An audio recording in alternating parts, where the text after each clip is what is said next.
আজকের সিম্পলিফিকেশন শিখব বা সরলীকরণ। এই টাইপের অঙ্ক দেখবে তোমরা বিভিন্ন চাকরির পরীক্ষাতে কিন্তু আমাদের আসে। তাহলে আমরা কি এই যে 9 9 9 9 পূর্ণ 53/99 ইন্টু 99, তার মানে এই 99-এর সঙ্গে এটা গুণ, তারপরে এটা প্লাস করে তারপরে কি আমরা করব? তাহলে সেটা কি অনেক বড় একটা মেথড হবে। তাহলে কিভাবে করব দেখো। ফার্স্ট কি খেয়াল করবে যে এই যে নিচে ভগ্নাংশের নিচে কতগুলো 9 আছে, তাহলে দুটো 9, 1 আর 2। এখানে তাহলে দেখবে যে 2 নম্বর 9 কোনটা, তাহলে না 99, তাহলে এই 9, তাহলে এই 9কে কেটে 1 কমিয়ে দেবে, তাহলে 9 থেকে 1 কমিয়ে দিলে কত হয় না 8। আর এই ভগ্নাংশের উপরে যে 53 আছে এই 3 কেটে 1 বাড়িয়ে দেবে, তার মানে কত না 54।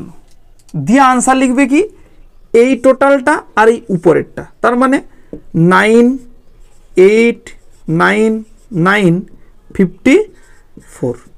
তাহলে আমার এই সরলীকরণের আনসার বেরিয়ে যাবে। দেখো আরও একটা দেখো ভালো করে। তাহলে কি বললাম যে ভগ্নাংশের নিচে যে 9গুলো আছে মানে 3টে 9, তাহলে 3 নম্বর 9 অর্থাৎ 1 2 3, 3 নম্বর 9 থেকে 1 কমিয়ে অর্থাৎ 8 লিখব। আর এই ভগ্নাংশের উপরে যে আছে 165, 1 বাড়িয়ে অর্থাৎ 5 কেটে 6 করব, দিয়ে যেটা থাকবে সেটা লিখে দেবো। তার মানে 9 9 8 1 6 6, এটাই আমাদের আনসার। একই রকমভাবে একটা ছোট্ট এই যে সিম্পলিফিকেশান 99 পূর্ণ 93/99 ইন্টু 99, এটা তোমরা কমেন্ট সেকশানে এর আনসারটা বলো কত হবে।